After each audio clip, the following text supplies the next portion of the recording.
I want to thank all of you for being here today because I'm 6 months in and I'm super excited to be having today's conversation. So, Andy, do you want to give like a brief intro of you for because some people are new to you and me, and then we can jump into everything. Sure. No, it's a great pleasure to turn the camera on Joanna. As Joanna mentioned, she and I were former colleagues here at BMS. I'm still at BMS. I'm currently a director of cross-portfolio integration team. Joanna has had a really varied and interesting career. So we wanted to start off today with just having her give us a broad overview of her career story and highlight some of the key moments and the critical decisions you made along the way as you pivoted from one stage in your career to the next. I am a PharmD by training. I'm not a PhD, but I am a PharmD. And I actually didn't want to become a pharmacist. I was telling Andy this story the other day that I actually had done like early commitment to go into business school. And so my mom is the one who actually kind of helped me figure out that she's like, you love science, you love math, you're so good at it. Why are you going into business and not like something that's science related? And at the time, she really was advocating that pharmacy was a really good industry for women to go into because of the potential flexibility with the role, the types of work that you would do, that kind of thing. So I ended up going to pharmacy school as she recommended to me, not really realizing how much I would love it as I continued to learn about it. Because my idea of pharmacy was retail, sitting behind the counter, counting pills, everything that you see at like a CVS pharmacy. And so what I actually did is I spent my college years, because I went directly into a 6 year program to become a pharmacist, actually experimenting in all of the different avenues that I could utilize my PharmD, which included retail, it also included hospital pharmacy, it included ambulatory care pharmacy, it included industry, and it included residency, like going into doing a clinical residency.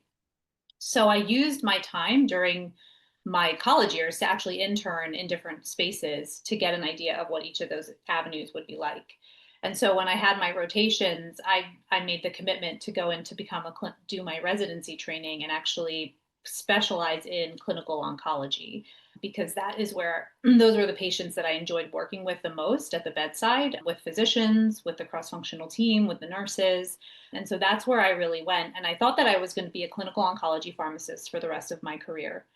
Little did I know that life would throw me a curveball. After I finished my residency, I did a lot of the big life things. I got married, I bought a new house with my then husband, and we moved to be closer to my new job. But shortly after that, we ended up getting divorced. And so that is actually what put me into kind of like a tailspin of maybe I should start thinking about other things for myself outside of the career trajectory that I had for myself. I was working in the hospital. I was like reading the room. If I really want to like move up in my career, I'm probably going to have to go into pharmacy administration. And if I do pharmacy administration at a hospital, I'm going to be tied to the hospital for the rest of my life, working hours that I don't know that I want to work on the weekends. I spent all this time doing my residency training, working weekends, working hours, working holidays. And I was like, that was the whole point of becoming an oncology clinician. I didn't want to do that. I wanted that kind of like quality of life. So I said, I can either go that route now, or I can try something different and consider going into the industry. And the story that I told myself was, I'll give it a year. If I really hate it, I can always come back because it'll only be a year out of working in clinical practice and I can always come back to work as a clinician. Long story short is I didn't come back because I loved it so much. There's so much opportunity in the industry. I started out as a medical science liaison. I then transitioned to a big pharma company as in scientific communications. And then within that big pharma company, that was kind of my foot in the door. I transitioned from that to strategic partnerships to research portfolio management. I can go into some of the details for each of those things. Is there anything in particular, Andy, you want me to focus on for each of those things? Yeah, let's touch on each of those kind of in sequence. One of the things, just to pull back to your college days, you mentioned in the promo for this that Greek life played a key role in your development. So let's start there. Can you talk a little bit about how Greek life impacted some of the decisions that you made later as your career evolved? I talked about how I experimented a lot in college with my career. I spent some time in retail pharmacy. I spent some time as a pharmacy intern in the hospital, and then I actually did an internship over the summer with an industry company. I never thought I would get involved with a sorority, but the girls that were the women, the girls, whatever you want to call them, that were in the sorority that I chose to participate in were some of the most supportive, grounded, wonderful women that I probably had met to that date. And they were one of the reasons I think I survived pharmacy school, because having that kind of like community and sisterhood of each other was like my first taste of being a part of something bigger and creating a community, because I grew up in a household of my parents were immigrants from Lebanon. And a lot of the things that we were taught was to keep things private. So we actually didn't share a lot with community. And so having that as a first taste for me really helped me realize the value of having that group of people who were in your corner and supporting you. The other piece is I was very active in it. So I was one of the membership chairs. I helped support our president. And so having that type of a leadership role within Greek life was actually a pretty big deal because there was a lot of responsibility associated with it.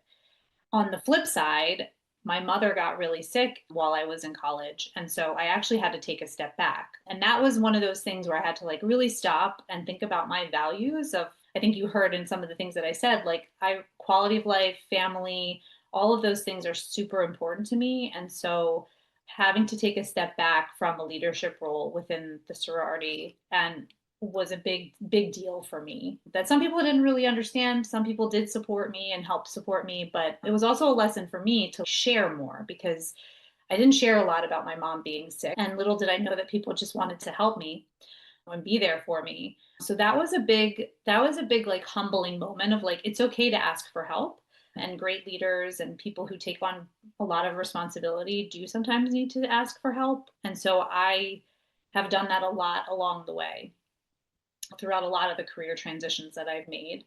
And the first one being into industry. That was probably one of the first, like when I moved in to become a medical science liaison, I was so fortunate to have my kind of direct manager.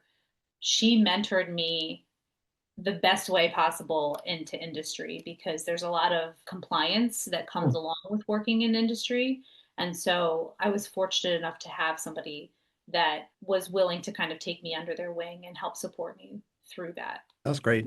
So what I'm hearing is fair to say. So one of the really important things, particularly as you're transitioning into new careers, is building that sort of social network and those sets of connections as you grow outward. And it sounds like you acquired that skill very early, even in your Greek life, and you were able to sort of build upon that as you evolved your career over the years. So, So to a degree, that first industry role was a cold call. Like okay. that was, and that I think is something that doesn't happen as often right now, but I think it's also recognizing the value that you bring to the table and what people are looking for. And I'm mentioning this because I was a clinician with an oncology background, and they were looking for somebody who had been a clinician, who could understand the patient experience, who could Hmm. understand the oncology experience, who could talk the language for a medical science liaison, because oncology was a new space that this company, this biotech company, was going into. Even though I didn't have the industry experience, I had the clinical experience that they needed for their team. So I was bringing a different kind of a perspective and insight, which I coach a lot of people to realize, like, what are you really bringing to the table? What's unique and valuable that you're bringing to the table that maybe is a good fit for a new team? And that's why it's always good to ask questions about the team that you're potentially going to be working on, because where do you fit in that puzzle? Like, are you bringing a new skill set, a new degree, a new perspective that the rest of the group doesn't have? Right. Yeah, and that leads me to the next question. So as you mentioned, you went from being a clinical pharmacist to working in another role that was in the clinical space. Your next big jump was to come into research. And so you didn't have any specific research background, and yet you were able to present yourself as a viable candidate, and a very successful candidate when you were at BMS in that role. So how did you present yourself in a way that convinced the hiring manager and the research organization that you were a good fit for a role that you didn't specifically have that type of background? Yeah. Yeah, so I am not, as I said, I'm not a bench scientist, I'm a pharmacist. So, a couple of things. Every single role that I had taken since leading up to that role taught me something new. And I think that's a really important point for people to think about when they're considering their own career development, and is what is this next role potentially helping me gain, or how is this going to serve me to what I'm trying to achieve next?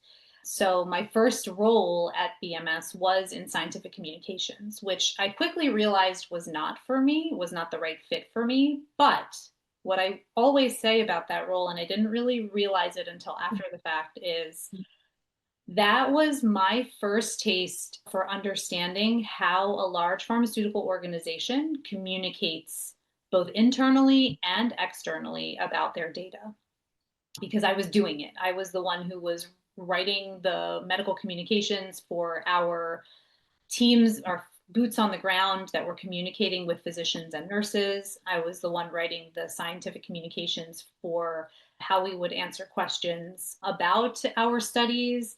And then I was also part of the team that actually published the data that went to congresses in manuscripts, all the abstracts and posters and so forth. We worked very closely actually with our corporate affairs group, our corporate communications group, because of, as you know, whenever there's data that comes out, there's a press release that associates with it.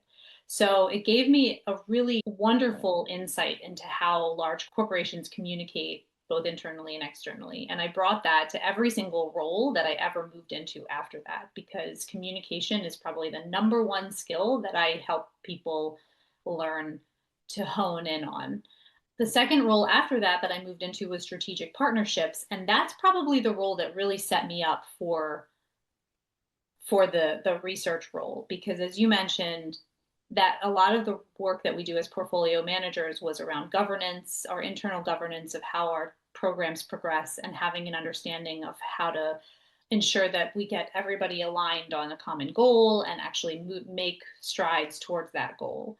And my role in strategic partnerships was really around getting the company and our academic collaborators aligned around a common goal through our joint steering committees that we would have. And that's really the skill set that helped me move into that portfolio management role.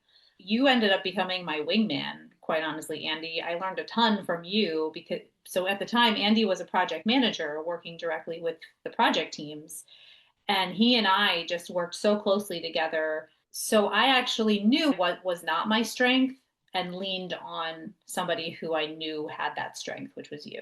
And that's how I was able to be successful in that role. And that's how I think you and I were both successful in creating that leadership training for research scientists, because we both had strengths that we brought to the table working together on that. No, absolutely. It certainly wasn't a one-way street because, what I might have brought as far as the technical expertise, you had this huge body of knowledge about how to effectively communicate and how to effectively organize. And so together, and we both learned from each other. It definitely wasn't a one-way street. And it's a nice example if you can find that sort of coupling. It's a really powerful combination. So, Joanna, I thought that you mentioned something about MSL position. I was wondering, how did you find that position? How long were you in that position? And how did you move to the scientific communication?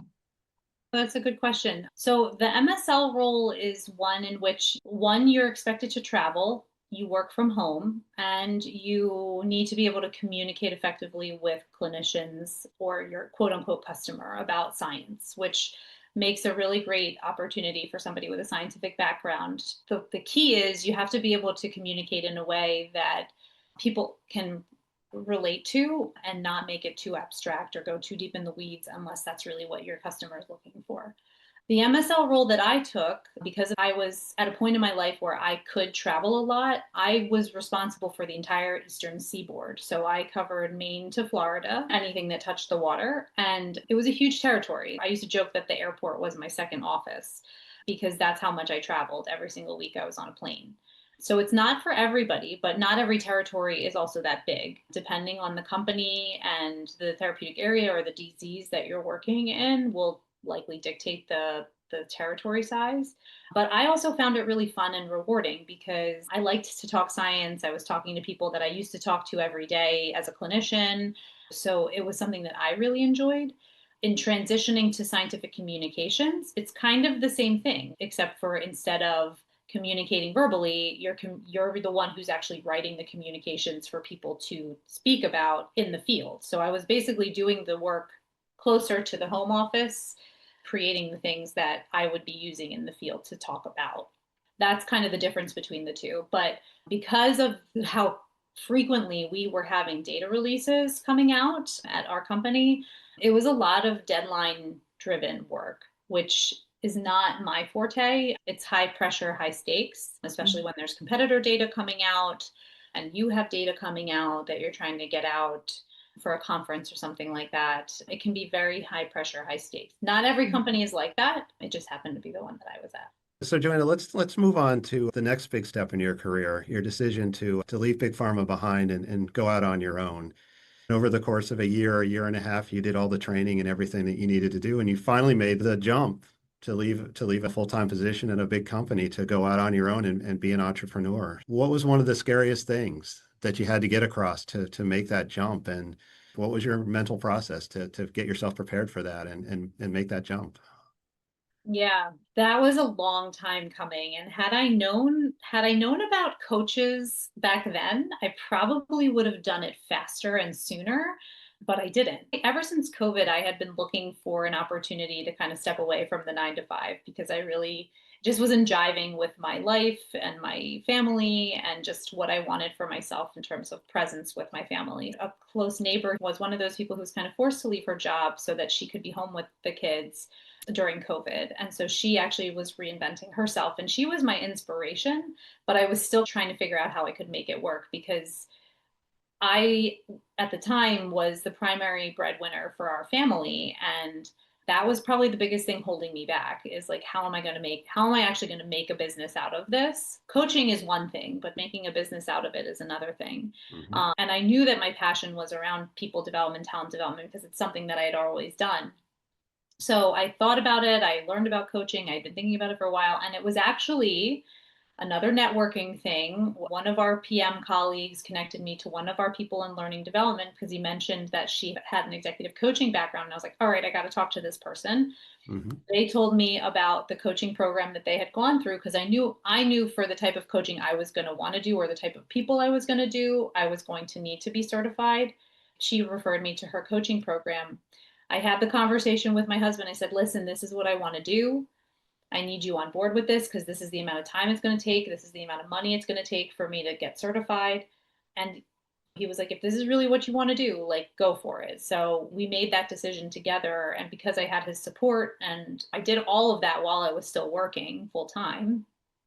But during that time, I was also peer coaching some of the people that were in the program with me because we had to do hours. And that coaching is what got me to the point of actually finally pulling the trigger on going out on my own and starting my own business. I spent that time really getting clearer about my values of like why I wanted to do this. What I think the biggest aha moment that I had through that was my entire career, I had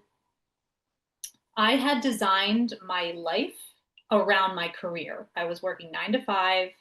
And so that was the hours, and everything that happened in my life had to happen around that. And I wanted to flip it. I wanted to design my career around my life. So I wanted to say, my kids, my family, the things that are most important to me, my hobbies that I want to do, like I love traveling, I want those to be the core, and I want to design my career around that.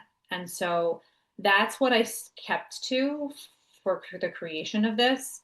During that time, I explored a number of different avenues of how I could make this work. Could I stay at the company that I was at and just transition into a coaching role? Could I just join a couple of coaching agencies? Could I go, like the last resort was going out on my own and starting my own business if none of the others kind of worked out? And because they didn't, and the timing was right, there was an opportunity for me to leave my company. Like I said, the biggest thing holding me back was the money thing. And I knew I was going to need like a ramp up to get there. And so an opportunity came up for me to take a package to leave my company. And that's what I did. And that was the catalyst, actually. Like I had done all the work leading up to it. And when that moment, it's like the moment of like serendipity of you've done all the work to get there, you're mentally there, you're prepared, and the opportunity presents itself, you go for it. And Yeah. that's what I did. So here I am today. And a lot of people said, you're super courageous for doing this. And I didn't feel it at the time, but I don't know. Maybe, maybe I am, but I still think you are. But I I think still what you have just my said is, moments. yeah, what you just said is the key to that is it wasn't an overnight decision. It's like you thought about this and you analyzed it and you Gosh. did everything you needed to do to prepare for that. And when the opportunity came to step away from the company with a package, you were ready, right? And my experience is similar to that. I moved into PM, I had done all the prep work, and then when an opportunity presented itself, you can take advantage of that. So I think it reinforces to always have that forward-thinking mindset to think about where do I want to be next and what can I do today to start to prepare for that if an opportunity comes along, because that's often the challenge is you don't know when that opportunity will present itself, right? Yeah, I think that's the hardest thing for people to wrap their heads around is that even though you're not looking for a job today, there's a lot of time and energy and mental process that goes into getting to the point of when an opportunity showcases itself, being ready to take it.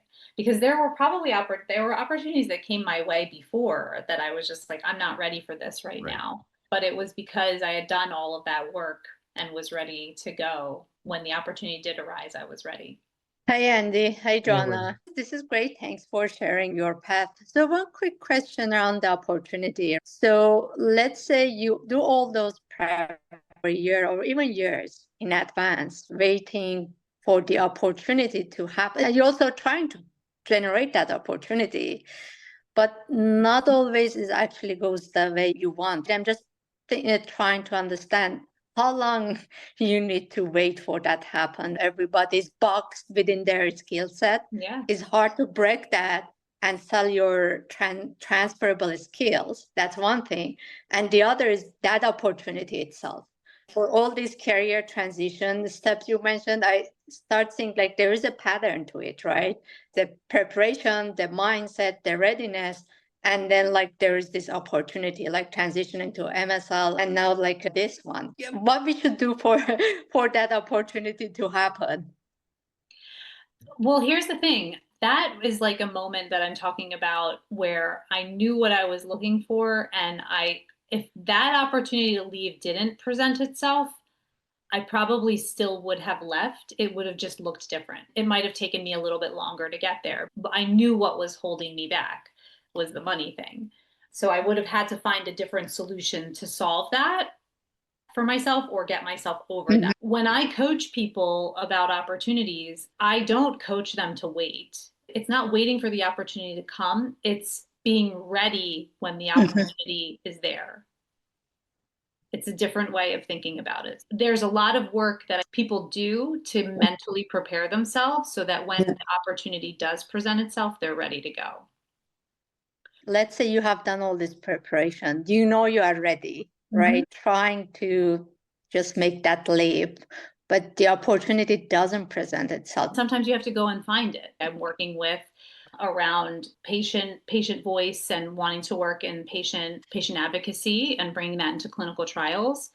There was a press release that came out from a company, Cabaletta Bio, just announced this amazingly positive data for their CAR T therapy in autoimmune diseases. And I said to them, go reach out to the ClinOps people in the company. They're going to be looking for somebody to incorporate the patient voice into their clinical trials or their MSL, their field team, their sales team, whatever it might be. Like, that's an opportunity they're going to be building, they're going to be growing. And CAR T and autoimmune diseases is a huge space, hugely new in that disease area. And they're going to need a lot of patient advocacy to get it out into the community. So that's an example of not waiting and going for it and creating something for yourself. Okay, awesome. Thank you. I think you touched on, Joanna, as well, is to be open-minded about the opportunities that might be out there. It's easy to talk yourself out of something because you don't think you're qualified. So your example of where you transition from a clinically facing role into research is one where you could have easily talked yourself out of making that transition.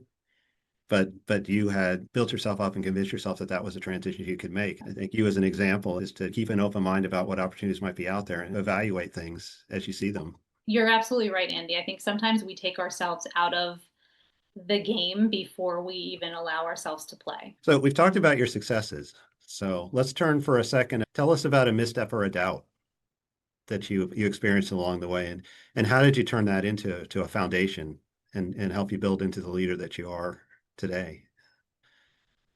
I was thinking about this, and it's actually happened when I was trying to transition to coaching. I was actually on my way out. I was ready to leave and start my business. And I did have a misstep or a doubt. I was like, what if this doesn't work out? I started applying for roles. There was one role that I was actually really excited about, overseeing an MSL team. What I realized is I think I self-sabotaged myself because I know I didn't prepare properly for the interview and I didn't get it. After reflecting on it, I realized that's not really what I wanted to do. Like, I really wanted to do this thing that I had been working towards all this time. And I think that was just a doubtful, fearful moment for myself where I was like, I don't want to do this. Then I knew after that that starting my coaching business was really what I wanted to do. And I needed to just stay true to that course and not get distracted or let that fear stop me from going that way. You and I talked about this just recently, about leading authentically as a scientist and leaning on the scientific knowledge and background you have without feeling like you have to be a corporate player. And so I think a lot of people that are trained in the scientists have that anxiety about, I don't talk like the business side of the team. And so do you have some advice for how people can remain authentic in their communication style and their own authentic self when they're thinking about transitioning out of a purely technical role into something that's more of a strategic or a business-facing role? This comes up so much with people that I work with. That's part of the reason why we take ourselves out of the game, is because we don't fit that mold. There's a couple of things. I just remember there was a change in leadership with our chief scientific officer at one point during my time at Big Pharma. And I just remember thinking, wow, what a breath of fresh air. They were so just like different from the usual mold of like the corporate, like the rest of the leadership team. And it was just such a breath of fresh air. And I think the whole company felt that way. When you move up in leadership, communication is going to be one of the biggest things that you have to learn to do well. It's not to say you have to talk like everybody else around you, but you do have to be able to convey ideas and thoughts in a way that your audience is going to latch on, understand it, and potentially be influenced by you. So there is an art to doing that, and there is a way to present yourself in that way. That doesn't mean that you have to sacrifice who you are as a person and how you present yourself. Like, the essence of you, I get that a lot. Like, they're so polished. I'm not that. And what I think I'm finding and what people are realizing is that, like, it's not about being polished, it's about being relatable. Mm-hmm. And as long as people can understand what you're trying to communicate to them, but in a relatable way that they can relate to, that goes beyond being polished. That is something that people can really latch onto and relate to and really feel like they can trust you. That's the number one thing about being a great leader, is ensuring that the people that you're leading trust you and you're going to inspire them. I've taken pieces of managers and mentors and whoever's I believe did it really well, and I've taken that and brought it to what my authentic leadership is, but then also had my spin on it. And so I encourage people to do that. And if they don't have those role models, then we start from the beginning and say, well, what would you want? What does a good leader look like to you? How do we bring that to your leadership? Okay, we do have some questions that were from the attendees. Somebody wants to know, what are the top 3 recommendations for the best things to do when pivoting or thinking about pivoting careers? I think the top 3 things are being clear about what's important to you. Like, what is super important that's not negotiable? What do you imagine a dream job to look like? Mapping out then the key people in your network who can then connect you further on. Those are the critical aspects of making big pivots in your career. And we had another question. So there's a lot of networking events out there, and you can spend quite a lot of money going to a lot of these. So what's your advice for people for getting the biggest bang for the buck out of these kind of networking opportunities? What sort of forums would bring the biggest value for somebody that's thinking of transitioning? So there are a lot of networking events. There's a lot that are for free. So definitely take advantage of the ones that are free. There's a lot that are also virtual. So take advantage of the virtual ones as well. Actually start, like, this is a perfect opportunity for some of you to actually network with each other and message each other, see where each other's from, connect on LinkedIn. That's what's happening in a lot of the communities that I've created, the programs that I offer. The in-person networking are usually the ones that cost money. If it's something that costs a significant amount, the question you have to ask yourself is, who am I really going to meet? Is this really my target audience for who I want to meet that's going to help me get to where I want to be for my career? And that's the biggest question that I ask myself, even as an entrepreneur, because I'm also not shelling out a ton of money to go to networking events, but there are certain ones that I do because I know that there's going to be certain people there that will probably help me get connected to the right people for whatever could be next for me. So evaluate who the audience is that's going to be there, and then do your homework ahead of time of, like, who do you really want to meet there? What companies do you want to meet? What representatives do you want to meet? What are the titles you want to meet, so that you're pre-planning and making a very specific effort of getting the most bang for your buck out of that investment for that conference. So I think about it in that way. If you're actually, like, brainstorming, what are some spaces to go, what are some options to go to? I actually use ChatGPT a lot for that. You can put in a nice prompt. I live here. I'm looking for networking events that bring together these people, whatnot. And you can use ChatGPT to help you brainstorm or find events that are happening local to you if you're not already doing that. That's an awesome piece of advice. I would have never even thought about using ChatGPT that way. That's a great tip. Mm-hmm. The next question is an interesting one about, so we're talking a lot about networking as you're looking for a new position. So let's say you've achieved that position, you found that dream job. What are the best ways to stay engaged in networking and to continue to grow once you're in that new position, both internally within the company that you've joined and externally in the external environment? How do you keep that momentum going? Yeah, that is completely self-motivated. And I think that it's very easy to get sucked into the work that you're doing and not think about it.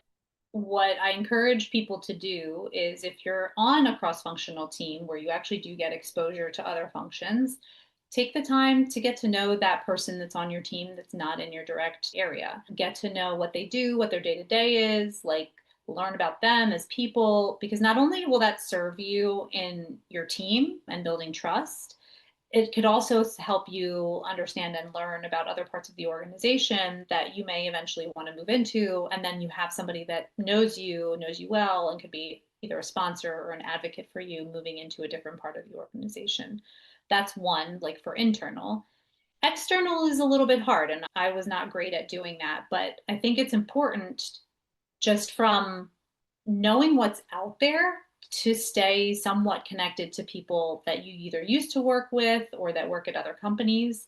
Even considering going maybe once a quarter to an in-person networking event, or once a month having, like, lunch or coffee with a former colleague at a different company, just to, like, stay in the know of, like, what's happening in the industry. It's good practice for yourself to know what's out there and continue keeping that network active and open. Yeah, absolutely. Because you never know where that next opportunity is going to come from. Well, thanks, Joanna. This has been really, really powerful and great to hear your story. I want to answer Crystal's question. She had something in about reaching out to people to find or create opportunities without coming across as desperate or too aggressive. It's a great question. It is a fine balance, and it is an art. And it's one of the things that I do to help teach people, but it's a trust thing too. It's one of those things where you want to reach out to people, get to know them, see if you can get them for 15 minutes to understand what's happening within the organization or what their role is. This is for people transitioning. Like, if you're trying to understand what role they play, if you can get face time with people, that's the biggest way to build trust. Seeing if you can get somebody to give you 15 minutes and say, I'm going to use that example that I mentioned earlier. If you can get in touch with somebody who's in clinical operations and say, hey, I saw this amazing data that you just published or that just came out in the press release. One, it shows that you're paying attention to industry news. Two, then you can say, I'd really love to learn more about the amazing work that you're doing. Could we get a 15-minute phone call? And if you can get on a call with them, you can start to talk to them about, like, tell me what are some of the pain points that you're running into? What's the biggest challenge? Because knowing the CAR T space and the autoimmune space, do your research ahead of time. This is everything that I'm hearing. It's going to be challenging to treat these patients or get patients to enroll in these clinical trials. How have you been successful? And then bringing your expertise into that, of like how you've brought patient voice into clinical trials in the past and how successful that's been, what impact you've driven. It gets them starting to think, oh, this person knows that space and maybe we might need somebody like that, or are they thinking about something like that? So it's a very fine balance of slowly asking those questions to get you closer to the answer that you're looking for, and not being so direct about, like, hey, I'm interested in this type of role. Are you looking for it? Get to know what's happening and then start to lead the conversation the way you want it to go. Yeah, that's Thank great. And I you. think you indirectly answered the question about how much do you practice a conversation before you have them. And what I hear you're saying is you should practice because you want to know the direction you want to go in, but you don't want to be so well practiced that you're robotic when you approach people. You want to maintain that authentic self. I always have an intention of what I'm trying to achieve when I'm interacting with people. When I'm going to networking events or I want to talk to somebody, like in that scenario, my intention is to find out if they're looking or would be interested, or help them learn about me and what I bring to the table, and maybe help them think about something they may not be thinking about already, help them think a little bit differently too. So I always have somewhat of an intention of where I want a conversation to go or what I want to aim to achieve with a person. And once I have that, I work backwards of what do I need to do to prepare so that I can steer the conversation in that direction. So practice is great. Practice having conversations with people and feeding off what they say to you. Like, that is the biggest practice you could do, is just Yeah. talking more and more to people as much as you can. Because you can't write a script. You got to be able to No, react. yeah, yeah. Exactly. As you know, I started my own business, so this is super exciting for me, and it's been 6 months. I'm now working with people in a couple of different ways. One is there's a lot of people looking for jobs, so I've created a package and a community really around job seekers. It's working with me for 4 weeks, and we focus on your resume, your LinkedIn profile. It's a group cohort, so it's an opportunity to network and practice networking. And it's a great opportunity to meet people outside of who you would normally meet across the country too. There's already been some really awesome connections that have happened through that. If you are looking for something like that, I highly encourage reach out to me about that. The other way that I'm working with people is through another group program. If you are somebody who is thinking about transitioning your career, I've created a program that's focused specifically on that for people with scientific backgrounds. And that is going to be something that I launch as a 8-week program in the fall. It'll be coming in September. So if that's something that you're interested in and want a little more information about, please feel free to reach out to me, and I'm happy to give you some information about that. And then the third way that I work with people is through one-on-one coaching and private coaching. And that's probably the one thing that people get the most benefit out is, and that's specifically for people who are either want some more direct support in transitioning their career, more intensive work with that, or people who have transitioned their career and are really looking to then build out their leadership, elevate their leadership and elevate themselves within the organization that they're in, or something else. I've been working with some former senior vice presidents who are transitioning their career or figuring out what's next for them in retirement. It spans the gamut. Private coaching is much more intensive and focused towards your goals and needs, and has a whole onboarding process that comes along with it. One of the things you had going for you is that early on you knew where you wanted to be. And one of the things that I've really benefited from, and it sounds like some of your other people you're working with, is even later in your career, you don't necessarily know where Yeah, you want to be or what your goals are. yeah, And so having input from someone like yourself is really helpful because I've been working for 30 years. I've had a lot of opportunities as I go along, but it's always helpful to have that calibration to say, where do I really want to go next and where are my passions? And as you're hearing, it's not just people early in their careers, it's people at every stage in their career. So that's where the coaching can be really helpful. We all think we know where we want to go, but yeah. a lot of the times it helps just to talk it through. It changes with life circumstances. Just like I said, with my divorce, I was like, oh, maybe I do want to try out the industry. Life changes. Some things change. And so sometimes you need your career to go along with where you are in life. We don't always know what that is. So figuring out your non-negotiables, what's really truly important to you, and then what you really love. That's also the other thing. Is like, what do I actually enjoy about the jobs that I've had that you can move into another type of a role is also a great place to start.